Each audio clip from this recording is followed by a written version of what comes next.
I seem to recall a friend winning a copy of Metroid for the NES in the late 80s. I was a pretty gullible kid, so maybe that's just what he told me, and his parents actually just bought it for him or something. Or maybe it was around when the movie The Wizard came out, starring Fred Savage, so winning and video games were kind of smushed together in my brain during that time period. Nonetheless, Metroid stars our hero Samus, a badass woman who was a bounty hunter and had a super rad power suit which basically endowed her with superhero status powers. Metroid was epically hard.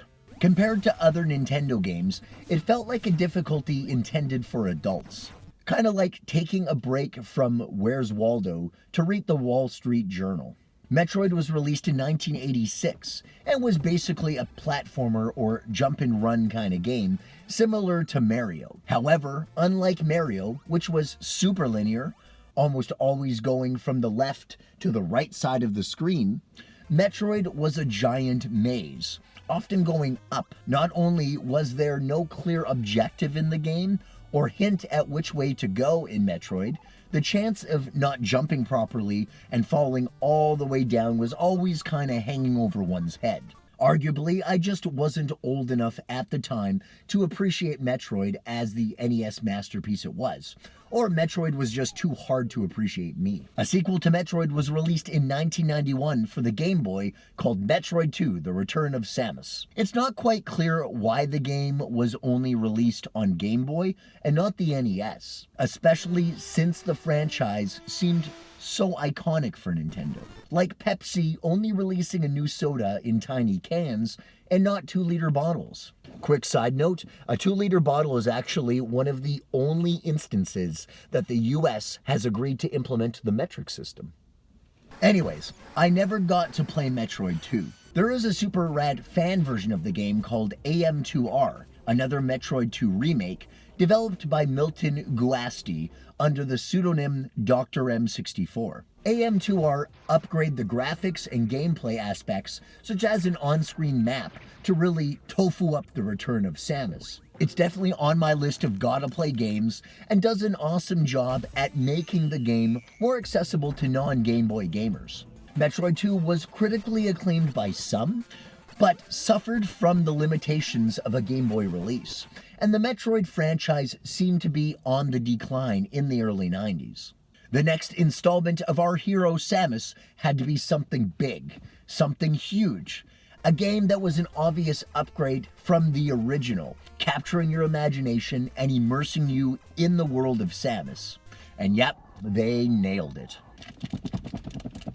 1994 was the year Super Metroid, or Metroid 3 if you will, was released. It has been called by some as the best game ever made. I kind of remember being skeptical at first, based on past experience, but the Super NES usually did an awesome job at making games hard, but not for frustrating reasons. Early NES games, so much of the time, had stiff controls, making landing jumps hard and lining up shots sometimes virtually impossible. For the most part, Super NES games had smooth and more elaborate controls. It felt like you were actually in command of the character on the screen, not barely hanging on, death presumed imminent at the next flick of the B button. Super Metroid, and well, every Metroid game before and after it, was the brainchild of Yoshio Sakamoto, who has worked at Nintendo since 1982. Sakamoto was hired after he graduated from art college, and his first assignment at Nintendo was actually the pixel art on the Game & Watch Donkey Kong game. Perhaps kind of a proto-Game Boy concept.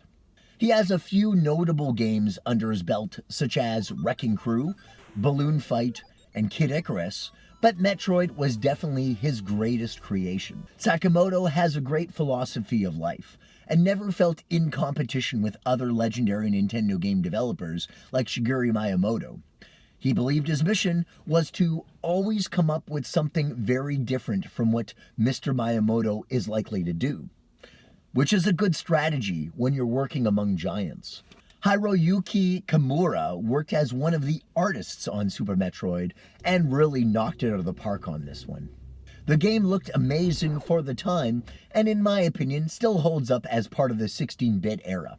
Not like other games such as GoldenEye for the N64, which I guess was groundbreaking in its heyday, but by today's standards looks pretty laughable at times, and other times looks kind of scary. After the release of Super Metroid, Kimura was handpicked by Miyamoto himself to work on an elite development team at Nintendo, and still works there today. The soundtrack is amazing, keeping the original theme and feel, but kind of an updated version. Not that there is really any comparison between the NES and SNES in terms of sound capabilities, so I sure hope it was better. Kenji Yamamoto was the main composer, and actually thought of much of the game's music by humming to himself while riding his motorcycle home from work. Super Metroid really holds those eardrums captive, and surrounds the player in sounds and melodies that make you feel you're actually wearing a power suit and shooting aliens on a distant planet. But enough name dropping already. Let's play the game!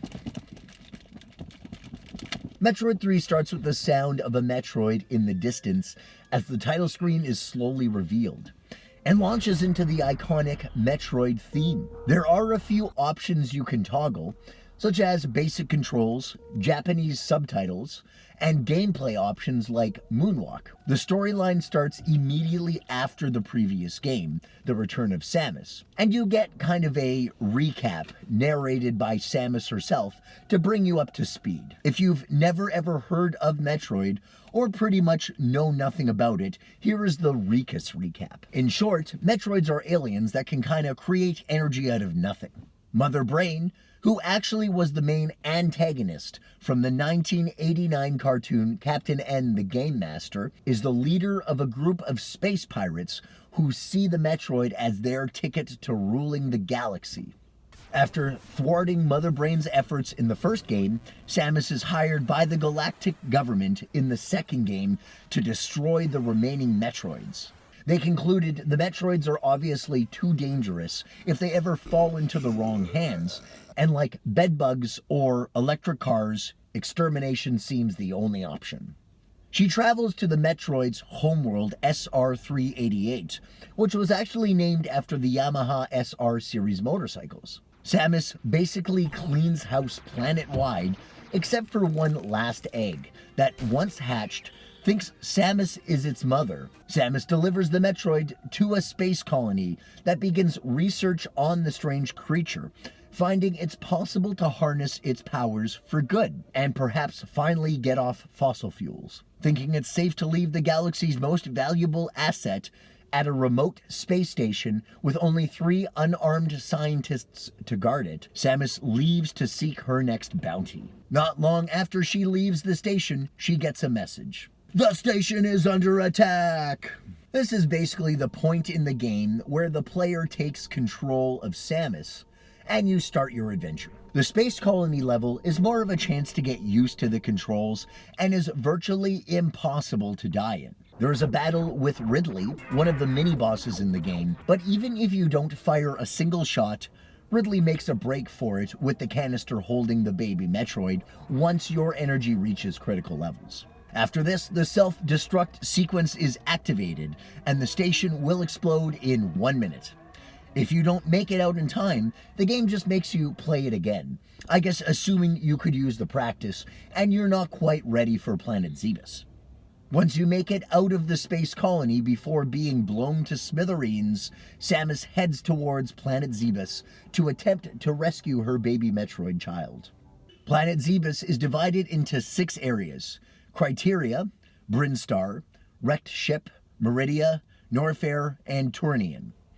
Each area has its own soundtrack and a different look and feel that helps separate the giant, huge map into more manageable bits. Like the other 2 Metroid games, Samus's power suit is pretty basic at the start. However, the game is full of power-ups and special items that make her a force to be reckoned with by the time you take on Mother Brain. If I can pause here for a second to bring up something that is problematic in Metroid, Mega Man, and other sequel kind of games. A bunch of games have the power-up concept, where as you play the game, you get items, more health, different weapons, etc., which your character painfully collects to grow powerful enough to destroy the final boss and save the whatever you were trying to save. Then bam, a sequel is released and Samus, Mega Man, or whoever is all the way back to the base model. No items, minimal health. I mean, I guess if the sequel was a continuation, perhaps years and years later, maybe Samus would have depowered the suit to conserve energy or something, if there were, no more threats. But Metroid 3 takes place literally right after the last game, when Samus was jacked with power suit goodies. I know it's just a game, and maybe some of us shouldn't sit so close to the TV or something, but it seems a very solvable problem that is never addressed. Anyways, where were we? Many of the items were featured in previous games, and others are brand new toys to play with. There are two different types of missiles, the standard ones, which do decent damage and open pink doors, and super missiles, which do a super amount of damage and open super green doors. Power bombs basically blow up everything on the screen and can open orange doors. You can also do a neat trick to refill Samus's energy with them if you got all the correct items and stuff. The grappling beam allows you to swing from certain blocks in a Tarzan, Indiana Jones kind of way. The X-ray scope allows you to see hidden items and false walls. The morph ball allows you to smush into a ball and roll through tiny spaces. Bombs allow Samus to blow up certain blocks when in morph ball mode. High jump boots jump higher. Spring ball allows you to jump when in the morph ball state. Space jump allows you to jump in midair when doing a spin jump. Screw attack makes Samus invincible when spinning in midair. These two make a great combo.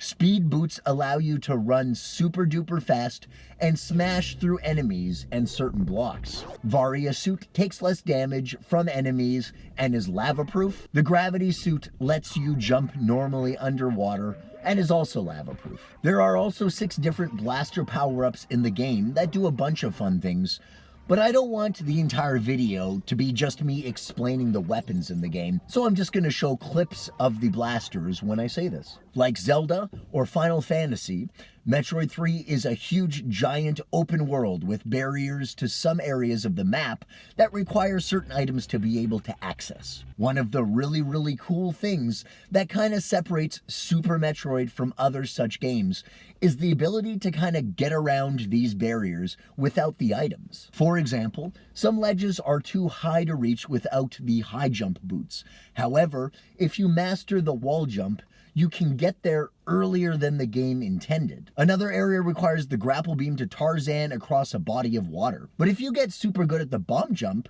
you can get there super early in the game. This means the game is truly non-linear. The mini-bosses can virtually be defeated in any order you want to try them in. Speed running the game is legendary, and I believe Super Metroid is among the first games that broke ground in the phenomena. There are about a dozen or so different ways to speed run the game in the main categories, and another few dozen ways in the extended categories. Most of the main categories have the same basic rules, but a few variations separate the runs. For the most part, Out of Bounds is banned, Wrong Warps is banned, Space-time, GT codes, and other glitchy kind of shortcuts of the game are banned. Items must be claimed at their intended sources. At the time I made this video, the record for any percentage was at 27 minutes of game time, held by Zoasty, who also holds something like 2 or 3 dozen first place titles in other subcategories. One subcategory that I thought was kind of cool was the true completion category. In this speedrun version, players must acquire 100% of the items, clear 100% of the map, save the animals, defeat Cirrus Ridley, open all non-blue door shells at least once, activate all map stations, and destroy all Zebus in the Mother Brain screen, instead of just glitching through them. Super Metroid is a game for the ages. In terms of side-scrolling masterpieces, few have had the longevity and cult following this one has. It took something like 8 years before a sequel to Super Metroid was released. Several ideas were kind of tossed around at Nintendo for an N64 Metroid release, claims Miyamoto, but none of them ever seemed better than Super Metroid. They even tried to hire an outside development company. The third-party developers came to the same conclusion. Anything that they would have tried would not be as good as Super Metroid. If you haven't played this one in a while, it's easy to find, so give it a go. There are several fan-made ROM hacks like Super Metroid Redesign, created by Drusef in 2006, and Metroid Super Zero Mission in 2011 by Japanese hacker named SB. If you're a veteran, find a way to get a hold of those games and push your wall jumping skills to the limits. Or if you've never played Super Metroid or any Metroid game, dive in and see if you got what it takes. Just don't forget to save the animals before you flee the planet.